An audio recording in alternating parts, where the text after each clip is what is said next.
E se a gente estivesse lendo e, mais importante, vivendo de um jeito meio superficial? Hoje, vamos mergulhar numa ideia poderosa que pode mudar a forma como se encara tanto o conhecimento quanto a própria vida, o conceito de perfuração vertical. Para começar, imagine esta cena: um monge travado, sem conseguir passar da primeira frase de uma oração. A primeira impressão é que ele falhou, se distraiu, né? Mas e se for exatamente o contrário? E se ele encontrou ali algo que a maioria de nós nem percebe que está perdendo? Então, para desvendar o segredo desse monge, a gente precisa entender que existem basicamente dois jeitos de ler. E como vamos ver, esses dois jeitos são, na verdade, metáforas perfeitas para duas formas de viver. De um lado, tem a leitura horizontal. Essa é a padrão, aqui quase todo mundo faz. Devorar páginas, acumular informação, correr para chegar logo no fim do livro. O foco é em quantidade. Do outro lado, existe a leitura vertical. Essa não tem pressa, ela não corre, ela escava. Cada palavra vira um ponto de partida para um mergulho fundo. Aqui, o objetivo não é terminar o livro, é descobrir o que tem dentro dele. E aí, a ficha cai. O monge não estava bloqueado. Ele estava praticando a leitura vertical. Cada palavrinha, Pai, Nosso, Céu, se abria para ele como um portal, revelando universos de significado sobre origem, comunidade, transcendência. Ele não buscava progresso, buscava profundidade. Certo.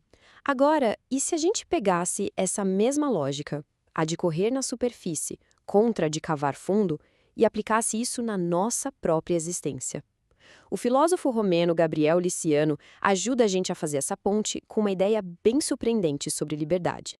Liciano chama isso de liberdade gravitacional. E a ideia é forte, viu? Pensa bem, ninguém perguntou se a gente queria ser livre. Fomos simplesmente jogados na existência com essa condição, a obrigação de escolher. É uma liberdade que não é bem um presente, tá mais para um peso. E essa frase dele resume tudo. Nossa liberdade mais fundamental não são asas para a gente sair voando por aí. É um peso, uma massa que nos ancora na responsabilidade de ter que decidir cada passo do caminho, sem que a gente nunca tenha pedido por isso. Ok, se essa liberdade é um peso, qual é a sensação de carregar esse fardo? Como a gente sente isso por dentro? É nesse ponto que a filosofia de Kierkegaard e o seu conceito de angústia se tornam essenciais. A pergunta, no fundo, é essa: qual é a sensação de ser livre contra a própria vontade? Isso não é um papo cabeça abstrato. É a textura da nossa consciência no dia a dia. E aqui está a diferença crucial. O medo tem um objeto claro. A gente tem medo de alguma coisa, de um animal, de uma situação. A angústia, não.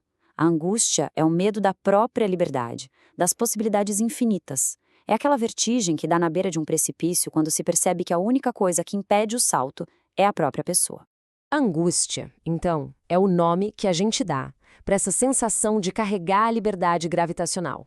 É aquele calafrio quando a gente se dá conta de que é totalmente responsável por quem se torna sem nunca ter concordado com os termos desse contrato.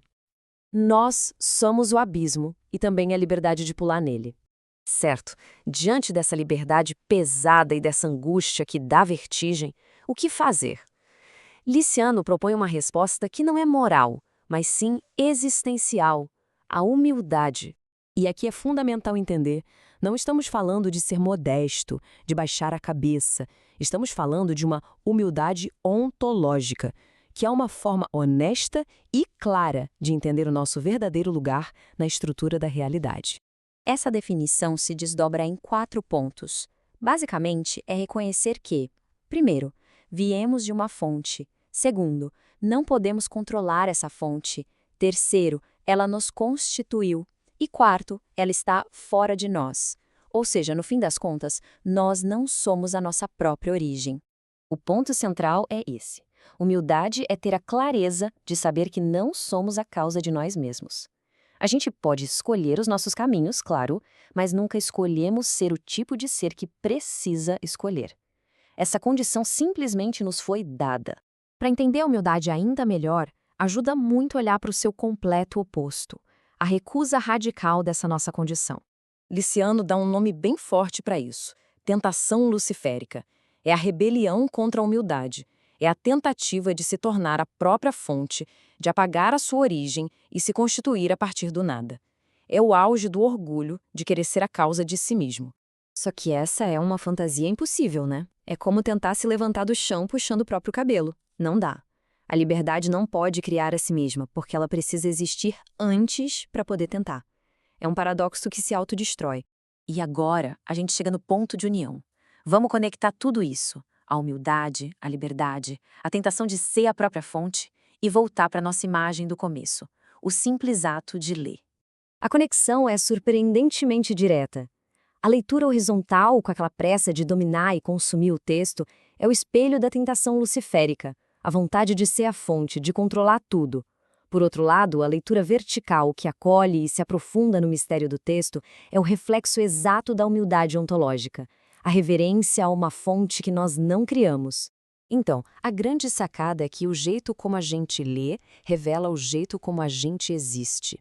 O monge, ao perfurar o texto, praticava a humildade. Ele reconhecia que o sentido o precedia, assim como a existência precede a nossa consciência. E aceitar não ser a fonte é a condição para, paradoxalmente, conseguir receber o que a fonte tem para dar.